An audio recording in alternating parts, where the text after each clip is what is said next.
O cinema que conhecemos hoje nem sempre foi assim. Na verdade, era muito diferente. Mas desde o seu início, sempre encantou, nos fez chorar, rir e, claro, nos transportou para lugares inimagináveis. No seu livro Tudo sobre Cinema, o autor Philip Kemp sintetiza com belas palavras qual que é a verdadeira essência da sétima arte, dizendo que ela nos dá a possibilidade de recriar o passado, reimaginar o presente e visualizar o futuro. A tecnologia que possibilitou o surgimento do cinema foi inventada em 1895 e é chamada de cinematógrafo, mas vale lembrar que os primeiros filmes produzidos tinham poucos segundos de duração, mostrando apenas algumas cenas do cotidiano ou alguns simples truques visuais.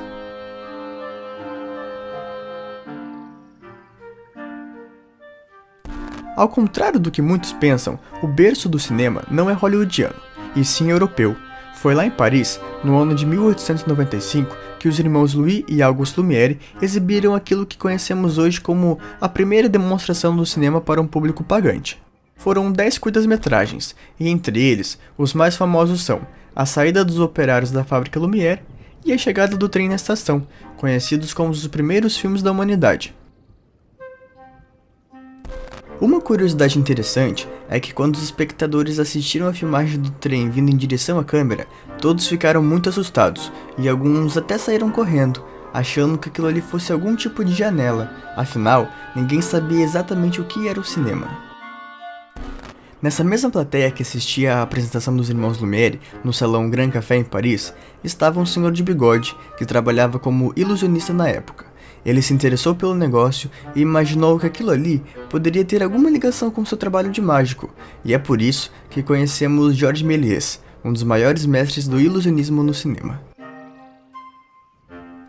Ele começou filmando no estilo dos irmãos Lumière, mas aos poucos foi descobrindo o verdadeiro potencial da câmera para o ilusionismo, inventando assim aquilo que chamamos de efeitos especiais. Em 1902, Méliès realizou a sua obra-prima, chamada Viagem à Lua, o épico cósmico de 14 minutos que a gente tanto adora. Não é exagero, de forma alguma, dizer que este filme foi inspiração para diversos clássicos da ficção científica, como Flash Gordon, Destino à Lua e, claro, 2001 Uma Odisseia no Espaço, do diretor Stanley Kubrick, filme que, até hoje, é motivo de estudos e teorias. Uma das grandes dificuldades iniciais do cinema era criar uma continuidade de ações com planos sucessivos, para se distanciar um pouco do teatro e se concretizar como uma forma de arte nova. O filme Ataque em uma Missão na China, de 1900, foi um verdadeiro divisor de águas. Baseado na Guerra dos Boxers, na China, que durou de 1899 até 1901, ele conta a história de um grupo de missionários cristãos sob ataque nas forças chinesas. Dirigido por James Williamson, o filme mostra uma das narrativas mais complexas para a época, ostentando um set montado em uma casa abandonada, mais de 20 atores e cenas contendo explosões e tiros falsos. Hoje em dia pode parecer besteira, mas em 1900, aquilo ali era um verdadeiro êxtase. Entre os pioneiros do cinema, além de Georges Méliès e James Williamson, estão Charles Paty e Ferdinand Zika. Zika dirigiu um filme de 1 minuto chamado A Conquista dos Ares, em 1901, onde o próprio diretor aparece sobrevoando a capital francesa em uma máquina, digamos, nada convencional.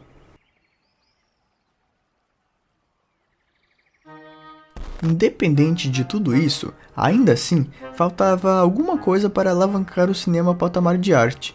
E é aqui que entra um dos grandes e importantes empreendimentos criados no início do cinema, a empresa Filme de Arte, que tinha como objetivo, além de fixar o cinema como arte, trazer com ele uma reconstituição histórica. O exemplo mais marcante disso é o filme O Assassinato do Duque de Guise, em 1908, baseado num incidente ocorrido lá no século XVI, quando Henrique III tramou o assassinato de um rival que também pertencia à aristocracia francesa. Alguns historiadores alertam sobre uma natureza sensacionalista desse filme, porém, a produção sonora e toda a equipe do elenco proporcionaram um retrato contido do acontecido.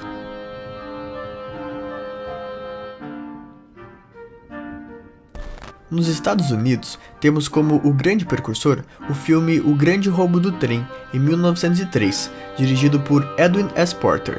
O formato faroeste misturado com as técnicas de filmagem inovadoras do diretor tornaram a obra de 11 minutos muito interessante para a época. Foi este filme que apresentou ao mundo o primeiro astro de faroeste do cinema, o ator Maxwell Aronson, conhecido também como Gilbert Anderson. Edwin Porter deu a ele 3 papéis no filme. Ele aparece pela primeira vez como um passageiro que leva um tiro nas costas, depois como guarda-freio do trem e por último, como um homem que é forçado a dançar a tiros. O ator fez tanto sucesso que começou a sua própria carreira como diretor de cinema. Ele dirigia e atuava ao mesmo tempo. Chegou ao estrelato com A Redenção do Bronco Billy, em 1910, filme que teve inúmeras sequências, sendo a última parte em 1915, com Bronco Billy e o Vigário. 50 anos depois, Max retorna às telas pela última vez, no filme Dólares Malditos, em 1965, com 85 anos de idade. Em 1907, o canadense Sidney Olcott produziu uma das primeiras adaptações da literatura para o cinema, o clássico Ben-Hur, para a Kellen Company.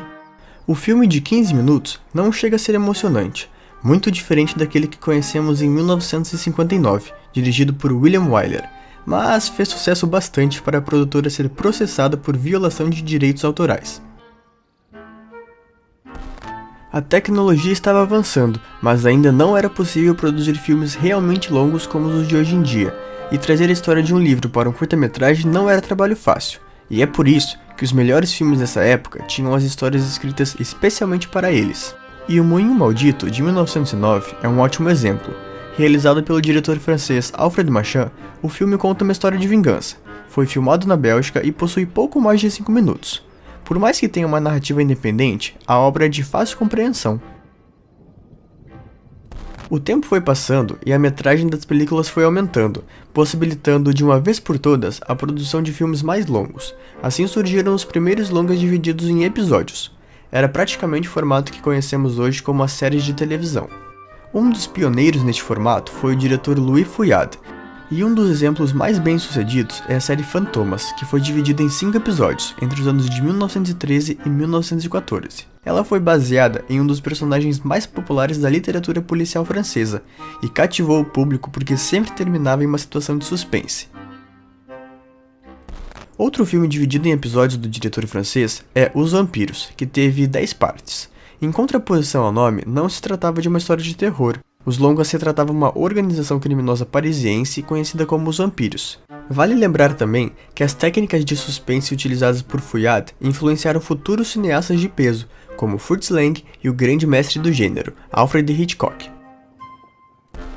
As oportunidades de uma produção maior e o surgimento dos estúdios de Hollywood encorajaram diretores a produzir adaptações literárias mais ambiciosas, como o filme 20.000 Léguas Submarinas. A obra de 1916 foi dirigida por Stuart Patton e baseada no romance de 1869, de Júlio Verne. Esse é conhecido como o primeiro filme com sequências debaixo d'água. Toda a atmosfera criada na produção, incluindo o submarino Nautilus criado em tamanho real, resultaram em uma experiência cinematográfica extraordinária para a época. Georges Méliès já havia realizado um curta baseado no mesmo livro, mas com uma produção totalmente diferente e mais amadora, mas com toda a magia e fantasia que só ele sabia fazer. Lá na Itália, outro país importantíssimo para a história da sétima arte, os precursores do cinema se sentiram atraídos pelo mítico e espetacular. A obra de Dante Alighieri foi uma das maiores influências neste momento. O filme Inferno, de 1911, é considerado o primeiro longa-metragem italiano. Em contrapartida, o gênero histórico também estava ganhando espaço por ali a partir de uma série de curtas-metragens marcantes. Entre eles estavam A Queda de Troia, em 1911, e Os Últimos Dias de Pompeia, em 1913. Tudo bem, falamos sobre a França, Estados Unidos e Itália, mas a gente não pode deixar de falar sobre a Índia, um dos países que mais produzem filmes no mundo todo. O diretor indiano Falk se encantou por uma das primeiras versões cinematográficas da vida de Cristo, e assim aprendeu tudo o que era preciso para realizar o seu primeiro filme, O Rei Harishchandra, em 1913, filme que marca o início da enorme indústria cinematográfica indiana. Assunto esse que terá exclusividade em episódio futuro. A obra de 40 minutos é um drama de época baseado na mitologia hindu e inspirado em um texto do Mahabharata, que conta a história de um soberano que abre mão de seu reino para manter a promessa feita a um homem santo.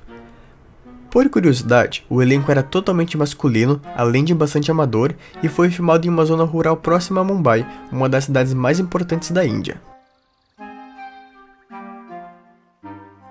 O filme teve um sucesso enorme na sua primeira exibição, mas infelizmente apenas 2 rolos foram preservados, deixando um gosto de "quero mais" aos espectadores modernos que tentam imaginar a ambição do filme completo.